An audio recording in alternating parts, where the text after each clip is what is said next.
Hey, I'm Chris, lead trainer at Film Editing Pro. And today we're going to be talking about how Film Editing Pro was formed, along with some general advice and suggestions for any editor or creative person that wants to start their own business. This is part 2 of an interview that I did with Zach Arnold on the Optimize Yourself podcast. Also, this December, we're going to be releasing a new training course. It's going to be called The Art of VFX and Graphics for Editors. It's taken almost 3 years to create. It's around 170 lessons. And if you want to learn more about it, you'll find a link in the description below to add your name to the waiting list. All right, so without further ado, let's talk business.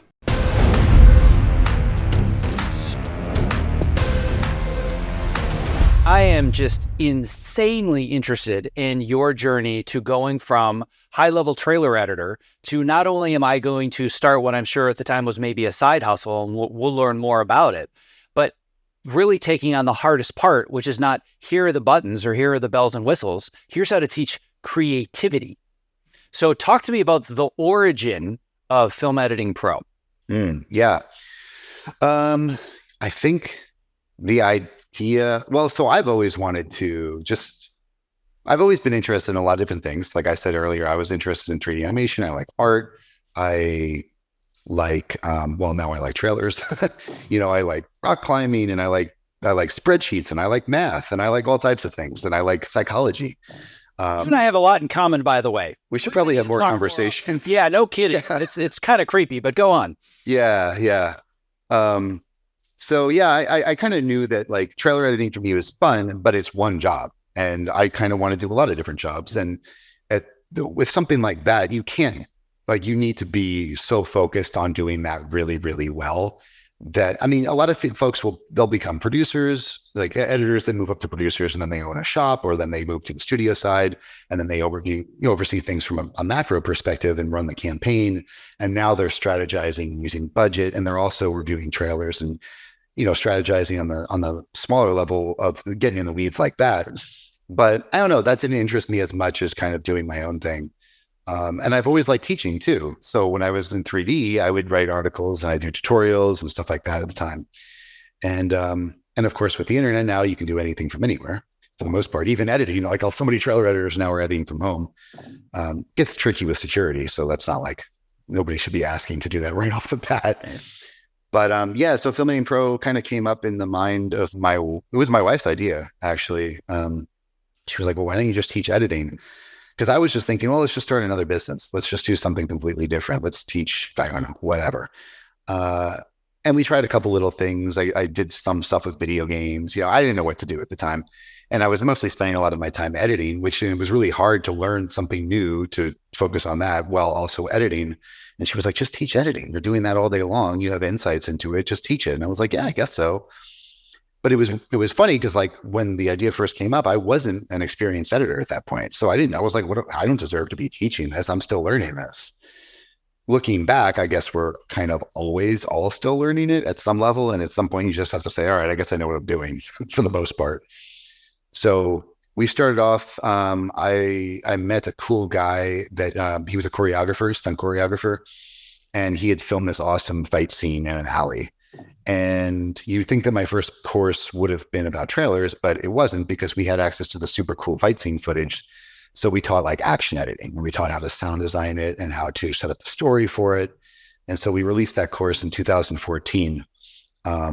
It took, I don't know, it probably took every course that we make takes about 1.5 years to make.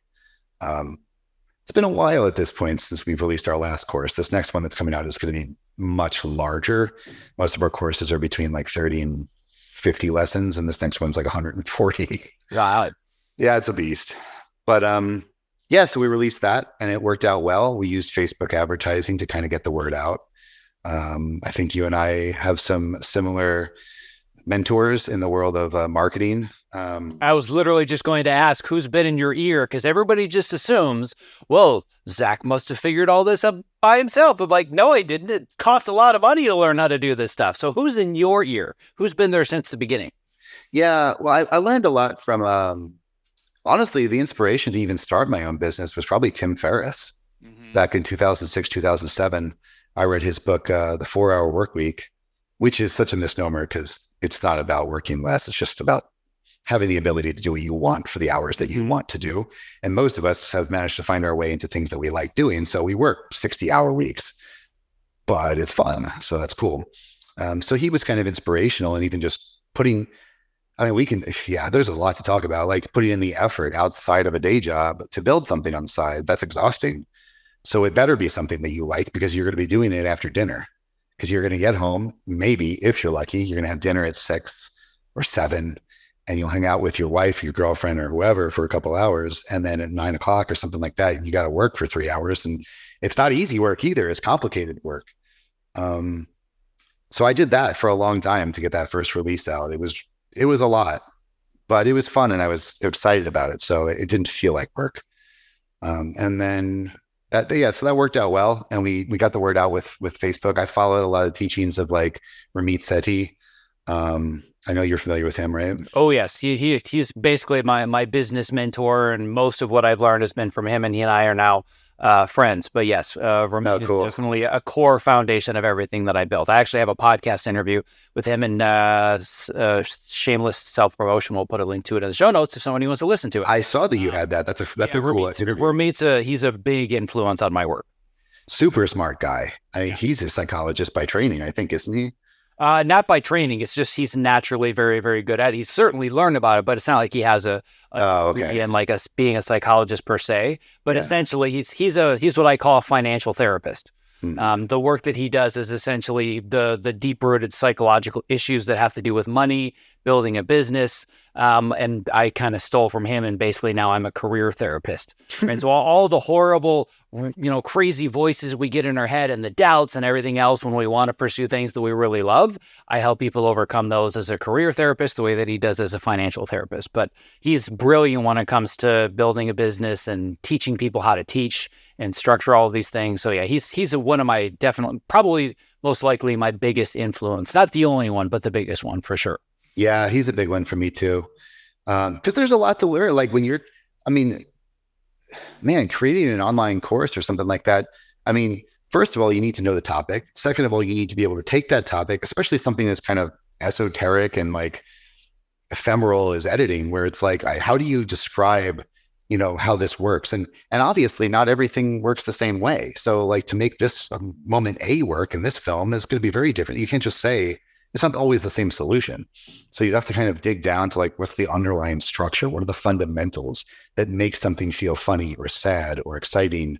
And then what are the technical aspects on the timeline? How do you put that together? Is it the sound effect right here? Is it the 4 shots that preceded this shot that make this one work? And if you didn't have them in that order, you could have the same shot in the same place, but it doesn't do what it's supposed to do because you haven't built it up yet. So kind of like dissecting all that and writing these scripts. Every course that we do probably has a 300 to 600 page script that we just write in Microsoft Word. And everything that we talk about needs to be shown on screen. And what you show on screen needs to reinforce what you're seeing. And it's almost worse it's better off to have a black screen with nothing to look at than to show the wrong thing, because then the person's going to be getting very confused and they're going to be hearing one thing and what they see is not going to necessarily correlate to that.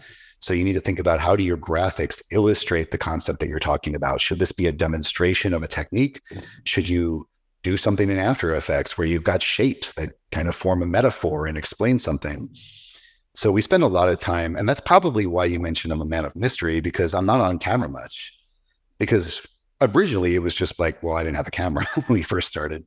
And then as a byproduct of that, it required us to think more about, well, if we're not going to have a talking head, which sometimes is great, but other times it could just be lazy. Let's show something instead. Let's make it meaningful, and not stock footage, not a movie playing for 45 seconds, like something that means something. So we put a lot of time into thinking about that. The art of teaching is just like kind of its own thing, obviously.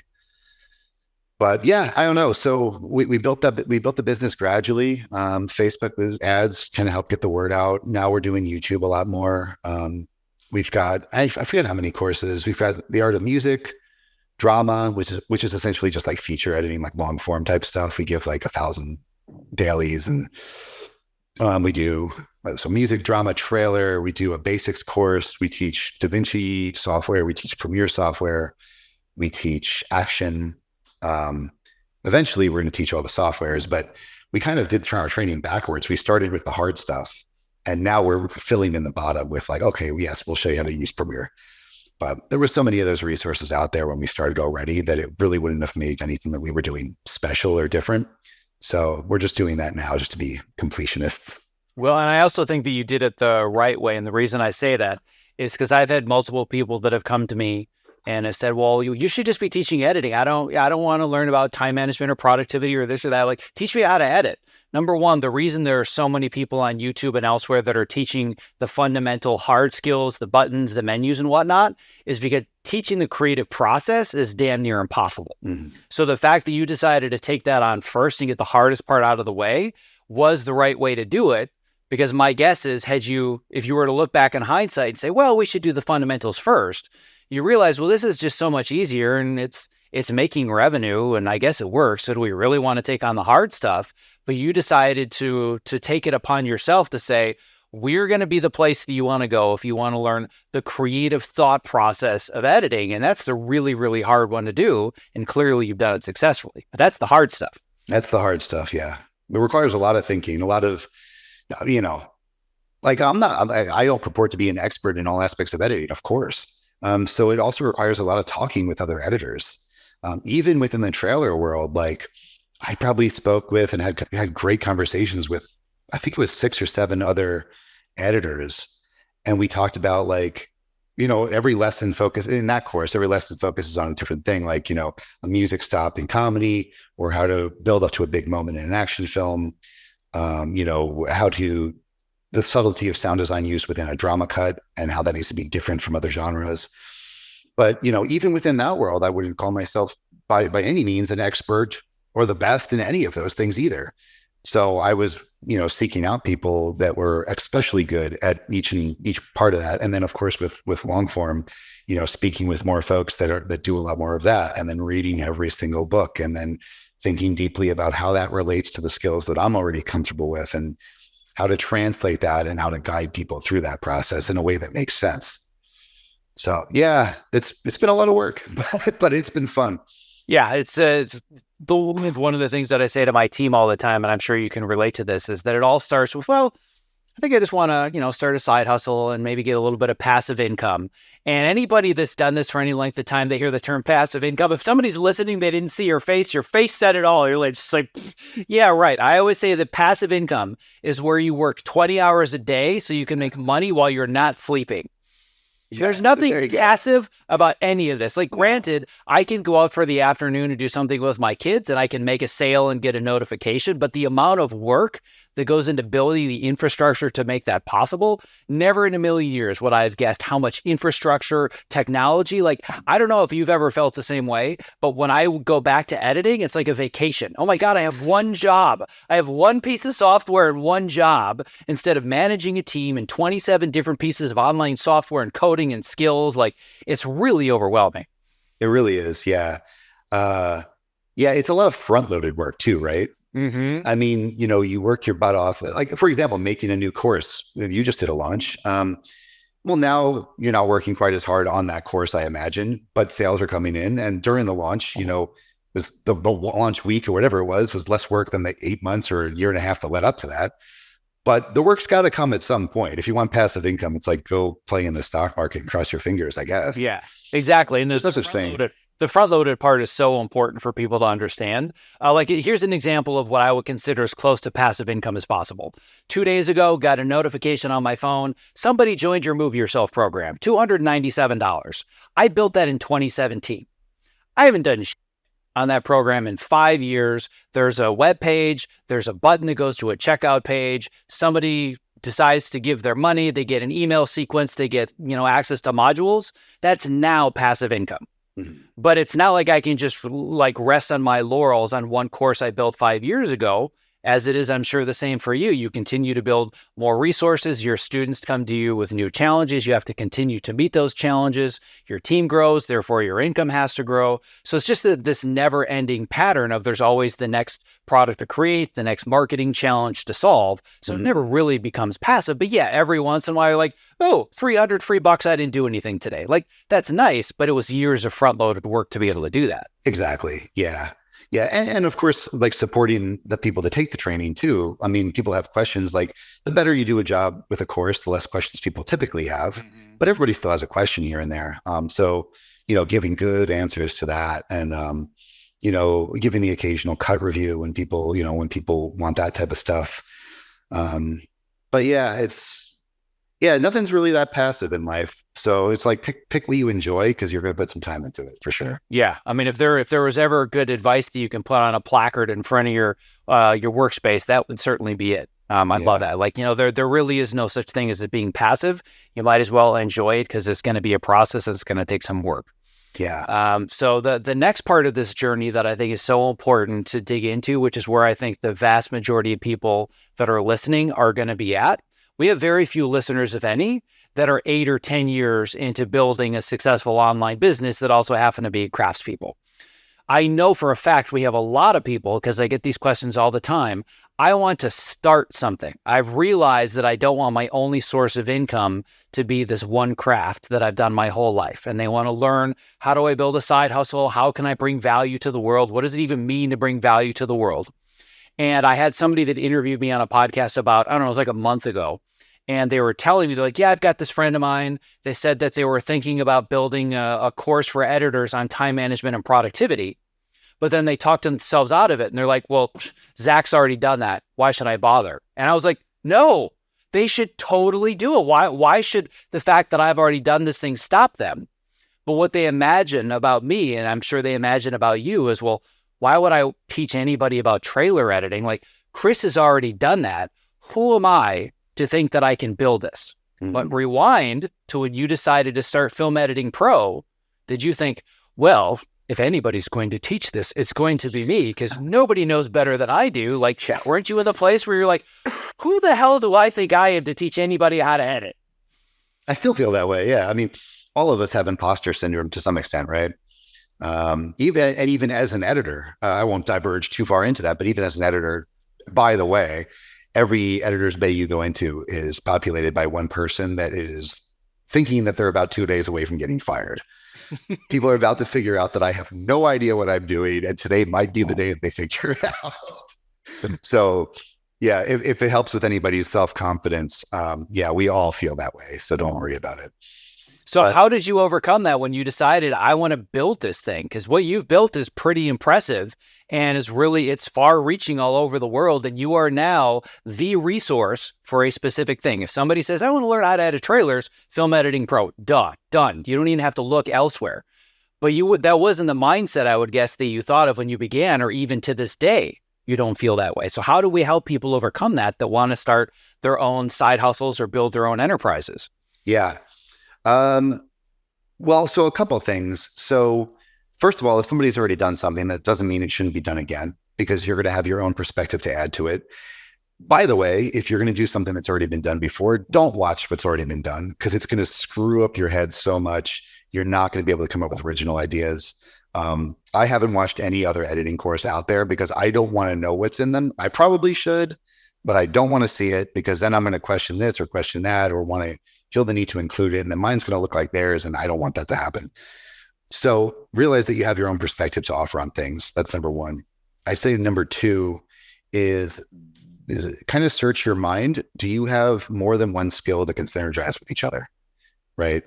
So, I mean, that's the happy intersection. If you've got a Venn diagram and you're good at editing and you're good at running a business, then start editing business.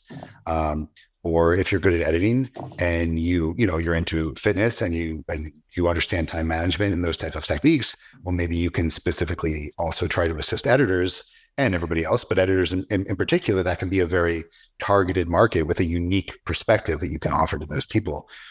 So do you have two skills that the combination of which becomes unique, even though the individual skills are not unique? And then I guess I would say just be confident, because you're, no, I mean, yeah, there's people smarter than other people, but for the most part, it really is true. It's just about how much effort you put in. And if it's you and somebody else and they're trying and you're given the same task, start a business that accomplishes X, Y, or Z, and this person's a genius, but it's the rabbit and the hare thing, they might never get to the end, the finish line. And a lot of really, really smart people, they have short attention spans. So maybe they make some really fast progress, but if you can stick with this, and that's the same thing we were talking about earlier. What makes a good editor is you got to stick with it, and you have to be willing to pivot and adjust and figure things out with everything that you do. Like particularly in this world of starting an online business, like you mentioned, Zach, there's a million tools that you have to learn. And it's funny, like I always kind of laugh when I see on like Facebook groups or forums related to that type of stuff, and there's somebody who's just starting out a business and they're looking to hire like a virtual assistant or something like that, or a marketing consultant. And they think this person is going to set everything up for them, and they're going to come up with a way to market their materials and then also handle all their customer support and build this and like basically run their business for them. Well, maybe eventually, but you kind of need to know how that all works first. So it's like you read books and stuff like that, like, oh, Steve Jobs did this, or, Lee Iacocca or whatever did this at, these major companies. Well, you're not a major company. And if you want to be in charge of a business that can turn into something and you can maybe have some people help you out with it, you need to know what they're going to know, or at least you need to know the basics of it. So learn how to do the technology. It's going to be annoying. Figure out how to do a little bit of CSS so you can fix your own stuff every once in a while. Learn a CRM, a marketing platform, and figure out how to build some automation and how to send out, an email to a bunch of people and then make an announcement. Learn a little bit about online advertising, learn about each social platform that's currently relevant. I know that's always changing, but, and read some books on marketing and just kind of get into it and understand that you're going to be wearing 15 hats and, but you're in school, you're in a training ground, and it's going to be cool because especially if you're like probably, me and Zach, it's fun to take a break from doing one thing. It's like, I'll sometimes I'm working on writing a script for something and I'm like, man, I don't feel like writing anymore. Well, guess what? You're in luck because you've really got to work on that spreadsheet too. So take a break and go do that. And you can just kind of exercise different parts of your brain. And that's what doing these types of things lets you do. And that's what I was so drawn to, is it was just so engaging and it lights up my whole head, maybe not all at the same time, but throughout the course of the day, there's a little bit of everything. So there's a lot of reward at the end of that rainbow, or I don't know, scary path, depending on how you look at it. But there's never been a better time in the world with more opportunity, more cool technology, access, fast internet everywhere. And a lot of people will say too, like, well, why, to your point, like, why should I start? Because there's so much competition. And that's true. There's never been more competition ever with anything than there is now.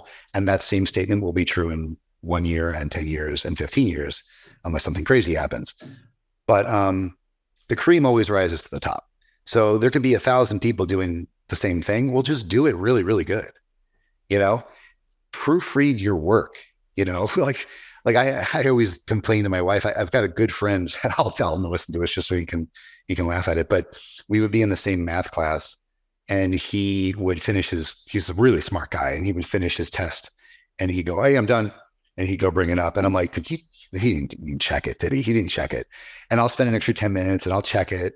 And I'd get 100 and he'd get a 97 or a 95. He's like, "Oh, I missed it. I missed that one dumb question." I'm like, well, take your time, polish it, do it better. So same thing with this, like put out a polished product, spend the time to review the lessons that you've been writing and working on, or, whatever you're doing, like look it over and look at things from the perspective of a potential customer.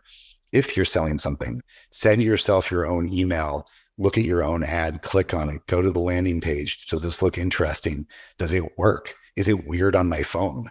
And I say all this, and I'm sure there's people right now going through our stuff and they're like finding complete issues and problems with that. But, hey, nobody's perfect. We're all working on it. But yeah, I just do a good job and stick with it, and have the confidence to know that if you complete it and if you think it's really, really good by the end of it, it's probably better than most people are doing. Yeah, well, the vast majority of people, like you said, they might start out fast and they get really excited and motivated, but then they get into the long haul. Like everybody's got a podcast that has 3 episodes. Not a whole lot of people have a podcast with 300 episodes because it just becomes drudgery and you're just in the trenches and you got to do the work over and over and over. Everybody loves sending their first newsletter to their list. Send one 52 weeks a year for 8 years in a row. It's hard coming up with ideas for a newsletter or for a course or a Facebook Live or whatever it is. So you have to really understand that, yeah, it might be a shiny object at the moment, but you really have to be willing to commit and just show up every day. And yeah, like you said, if you put in the time to make sure that it's quality, not perfect, but I have a very high threshold for what I consider good enough, but I also don't pursue perfect at the expense of good enough, knowing that I'm sure that there are 100 different errors on my website. Used to keep me up at night. Now, just another regular day, knowing that there are 404 errors and misdirects, and I've got a typo here and there. But if by and large the trend is that things are written well and there aren't errors and typos, and it's the kind of thing that most people aren't going to see, then that's what I'm going to put out into the world. But the one part that you said that's so important, and again, it shows how similar I think you and I are in our mindsets. And are you, just totally as a tangent, are you local in LA? No, I was for a long time, for 17 years, but my wife and I just moved to San Antonio. Oh, bummer, because I was going to say you and I are going to have to meet up in person, and now it sounds like it might require a plane ride. But I might be coming in November, though. It's possible. Well, if you are, then we might need to connect, because we have so many. It's so interesting how similar our approaches have been, even though our paths are only crossing now. Yeah. But the most important thing that I found that's been very useful to me, and I think would be good advice for others, is what you said about this idea that you can't just outsource learning these new skills. I'm never going to be a website developer or a website designer. I'm never going to be somebody that's a professional level salesperson with CRMs or anything else. But what I've learned, and I actually applied this exact same approach to being an editor too, I learned just enough about the other stuff that I can speak their language. I can't do their work for them, but if I'm going to talk to a colorist, I know some of the language that they use. So it's not, can we make the brighty thing brighter? Right? Like I want to be able to talk about the blacks and, be able to talk about chroma and whatnot. I could never color anything to save my life, but I can speak the basics so we can speak the same language. When I talk to composers, it's not just really broad generalities. It's understanding bars and measures and instrumentation and strings versus brass, but I'm not going to tell them how to do their job. And as an online entrepreneur, I designed my first website all by myself. I built my first mailing list all by myself. And then I start bringing in people that can supplement that, but I have the ability to have that conversation with them. So it's not, hey, build me this automated newsletter system to send out emails, just do whatever you want. It's I build complex automations. So if I have to do it, I will, but I can also converse with them and say, well, I think that the logic tree should go here, there. Just you go ahead and you do all the work, you know better than I do, but I can have a legitimate conversation on a professional level. And if you're going to be an entrepreneur, unless you've got tons of money, that's the only way you can solve problems is by learning how to solve them yourself. You just said it too, unless you have tons of money, because then you could hire the best of the best for everything. Well, then why don't you start an online business? Like, it seems like you're doing fine. Just go lay on the beach. And most people aren't that. You're going to kill your profit margin if you have to outsource everything too. I mean, those people get expensive, and also like not having the ability to fix something or do something immediately. You're going to have a frustrating day too. Like, you're going to be waiting for somebody to get back to you. And why hasn't my web designer responded to me? It's been 15 minutes and we need to do something. We're having a launch right now or whatever. Well, if you knew how to do it yourself, you could just hop on there and fix it. And maybe you're not the guy that does the web stuff all day long, but you can step in and help when needed. And, I think that's part of the training that you have to put yourself through to run a business. Like you said, you have to at least be able to speak the language of the different departments or different types of stuff that go on in your business. If not, do some of it yourself. Yeah. God forbid. Every single stage of the process, whether it's a landing page, whether it's building a course, sending an email, if I had to do all of it myself, I can do every single stage of the process, and I can go from I have an idea to I can put it on my own version of a website to I can build a course to I can sell it, I can send the emails, build the checkout pages. It would suck because I don't have people that do it all day long that are refining it and taking it to a different level, but I can do all of it myself. Yeah. And that is really the place that you need to be as an entrepreneur, because like you said, I don't want to think like, well, I'm going to have to wait a week until my developer's available again so we can fix this one stupid typo in the headline of my sales page. Yeah. It's costing a lot of money. So I have to learn basic HTML and CSS and just enough to be able to keep things moving, and then understand when do I bring other people in so they can take it to another level. But the scary thing that brings up is the idea that, well, I'm going to fail, and I'm probably going to fail publicly, especially in the early stages. I know for me, there are a whole lot of public failures. Websites going down on the final day of open cards, stupid typo, people didn't understand the offer, whatever it is. I'm guessing in your earlier days, a couple of pretty big monumental failures that were public. We still do that, and they're even more public. Yeah. Yeah, 100%. Yeah, I mean, things happen. It's just fix it quickly, apologize, and if your best fans, customers, community, whatever, just realizes that you're a human being too, and the people that you work with are human beings. So, I mean, whatever. Don't worry about it. Like Zach said, I mean, I don't know. You got 2 examples right in front of you of people that do this all day long that screw up on a regular basis. So it's like, feel free to make mistakes. I think everybody's heard that, you can't be afraid to make mistakes. The more mistakes you make, the more you learn, and blah, blah, blah, blah, blah. And the person who succeeds the most is the person who's made the most mistakes. But it really is true. I mean, it's ideal to learn from other people's mistakes. I know some people that insist on making all of their own, and that's just exhausting and it's slow. So the more you can learn from other people's, and that comes from taking, courses of any sort, reading books, reading articles, talking with people that do the same thing as you. So you can reduce the friction that you're going to encounter and the potential embarrassment, but you're going to make mistakes and it's fine. Who cares? Don't be a wuss, suck it up.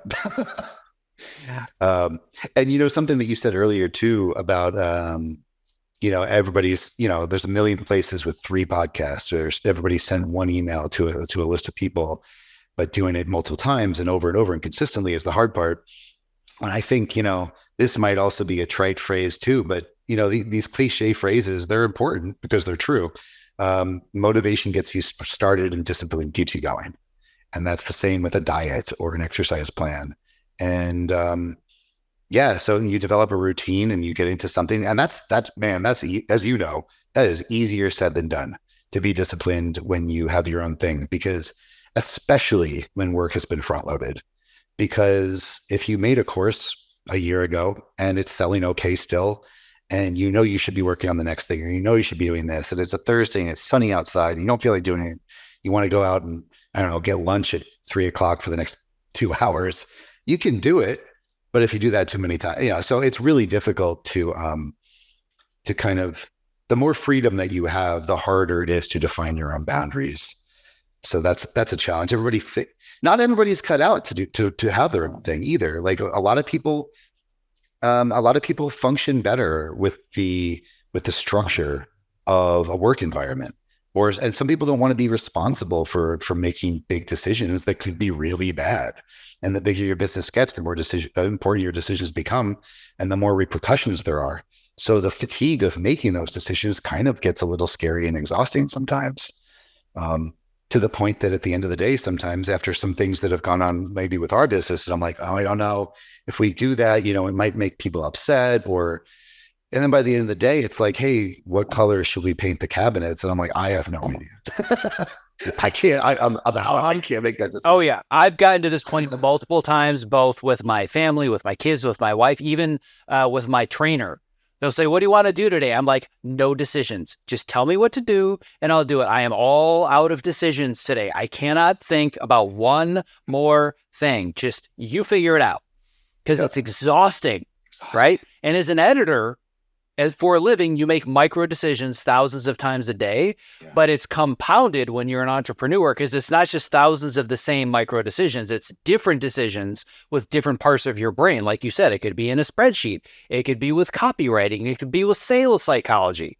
so many different things, and it's all these micro decisions that are constant, and it just they bombard you over and over and over. So I've really have had to learn how to, rather than just consistently be an entrepreneur all day, every day, it's kind of like in these sprints. Like there's going to be a sprint with our team for 2 or 3 months. We've got a launch, we've got a product. And then when the launch is over, I said to my team in September, like, this is going to be a maintenance month. We're just going to fix some stuff because I just don't have the energy to think of the next product and write the scripts. Like it's a very, very different schedule and pace than when you just show up at 9 a.m. every day, work until 6 p.m. Like one of the things you had said that I both agree with and disagree with is that some people are just not suited for it and they need the structure. I agree with that.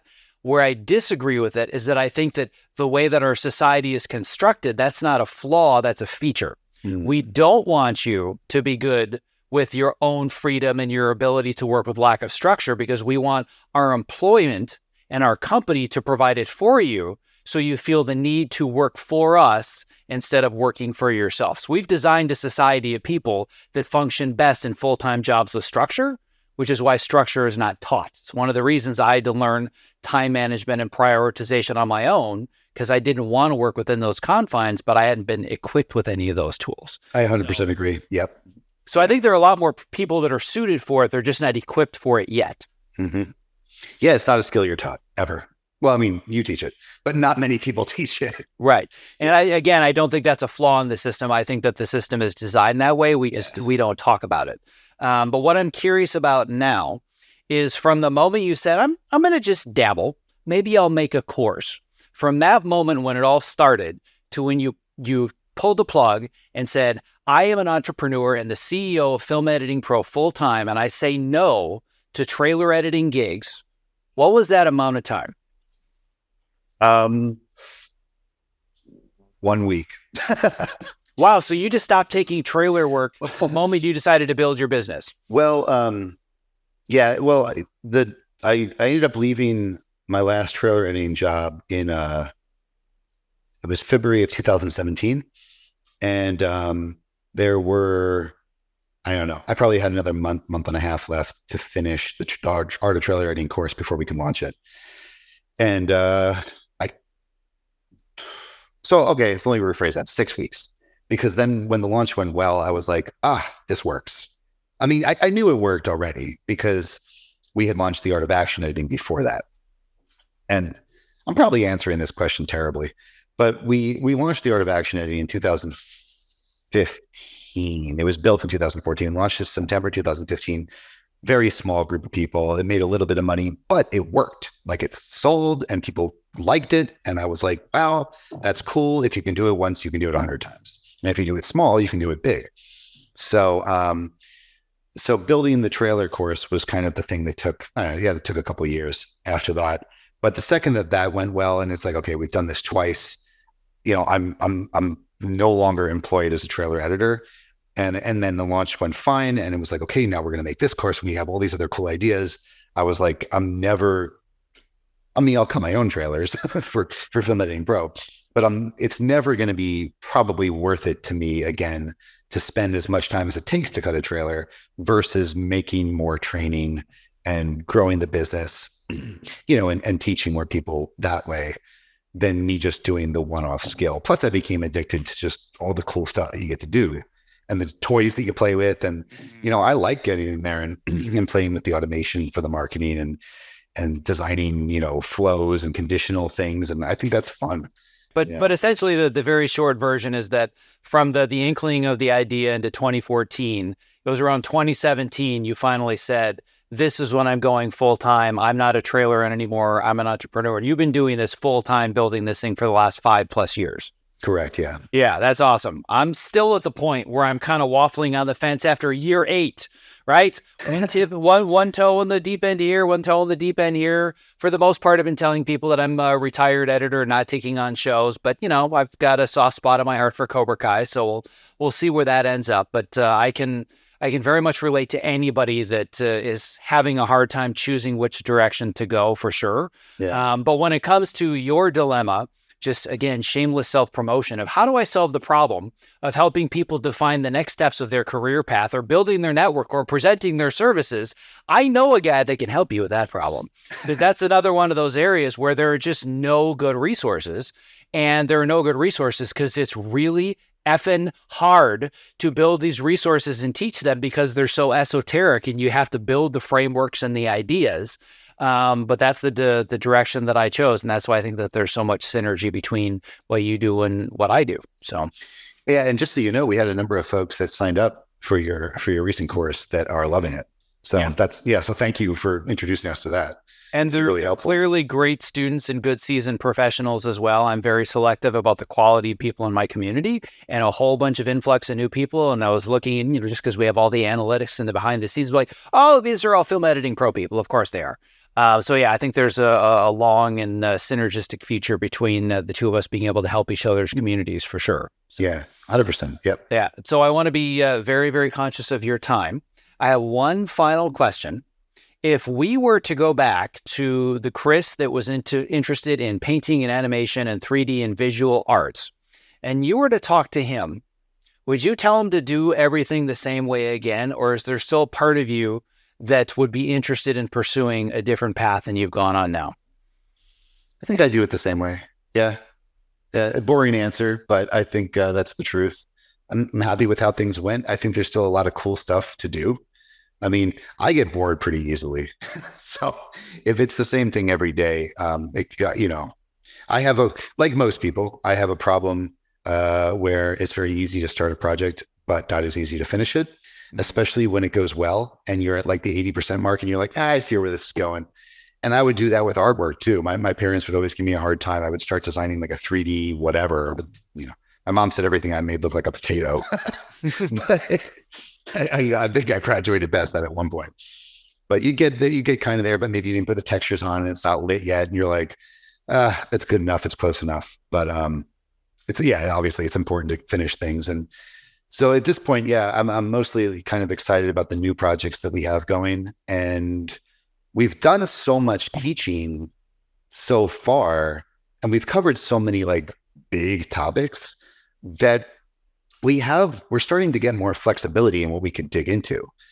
And the nice thing about like growing a little bit and maturing at least a little bit as a business is that like in the past, it was tough because like if we didn't launch a new course, well, we didn't really have a business. And like you can't keep the lights on and you can't pay anybody to help to do any sort of work with you. And it's getting a little bit better than that, organic people coming in and the YouTube, like we have a very small YouTube channel. It's 59,000 people, in the comparison of YouTube, it's tiny, but like really cool people come in from that. And it does a great job, like introducing people to what we're up to. YouTube.com/Film Editing Pro. Nice. But, thanks. But, so we've been able to spend more time on stuff like that, which is like, we can scratch our own itches a little bit more. We can play with gear, like we have this video that's going to be coming out probably January or February, all about building your own home network, like a NAS, which is like, I love that stuff. I would build my own computers as a kid, and I still do. I still build my own computers. So we get to geek out with hard drives and like RAID arrays and all this nerdy stuff. And kind of in the early days, you didn't have the luxury of time to do stuff like that, because if you weren't doing something that would make the business money right now or soon thereafter, the business is going to die. And now being a little bit bigger, we can do cool, fun stuff that isn't solely focused on business. It's focused on whatever you're interested in at the time. And that kind of jives really well with me. Nice. I'm looking forward to when that day comes for me. I'm still at that stage of have to build the next product to keep the lights on, keep the team on board. So I envy the fact that you have moved past that, and we'll probably pick your brain some more offline to see what steps I could potentially take to alleviate that gorilla on my back, because it sounds like you've lived with that gorilla and you've mostly not completely gotten rid of it. So. He's got one big hairy paw on me. Always is, right? It never goes away.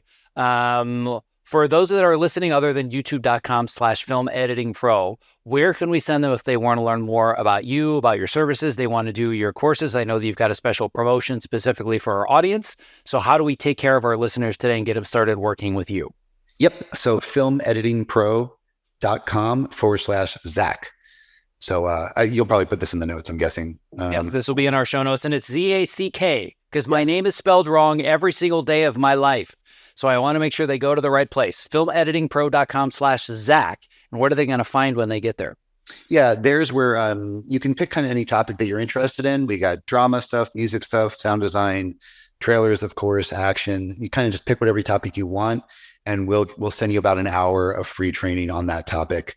It leads, of course, later on, you'll be given the opportunity to buy the full course if you want, because that's how we run the business. And of course, the full course has a lot more in it. But even if you're not interested in that, you can get the free stuff. You'll learn a bunch, and it's really fun. So. Yeah, I love it. Most people would be charging just for the hour of lessons. So the fact that you're willing to do that, I love, by the way, that you're totally transparent. Yeah, if you want to buy something, we have stuff to buy, which is, I think, another area that entrepreneurs are just so afraid. Like, oh, I can't tell them I'm actually selling something. Like, if it's going to make somebody's life better and provide value to them or give them a skill, like, sell it to them, but also give them the free value to get started. And I think an hour of free sample lessons is beyond generous. So I think that's awesome. Yeah, thanks. Yeah, there's a lot out there, so it's good to be able to look behind the curtain a little bit before you drop some cash, huh? Exactly. Well, speaking of being generous, you've been more than generous with both your time, your experience, your expertise. Really glad we were finally able to make this happen, and I'm looking forward to continuing this relationship offline and learning more from each other and how we can help each other's communities. So, Chris, it has been a pleasure finally making this happen. Thank you for being here. Absolutely, Zach. Thank you for having me. A real pleasure. Hey there. For tons more free editing training, head over to our website at filmeditingpro.com/free training. Here you can download free editing guides along with high-quality video training courses created by our team of professional Hollywood editors. Our tutorials cover a wide range of editing topics, like cutting awesome movie trailers, editing action scenes, how to work with music and sound design, and a lot more. All of these free guides and videos are available at filmeditingpro.com/free training. I'll see you next time.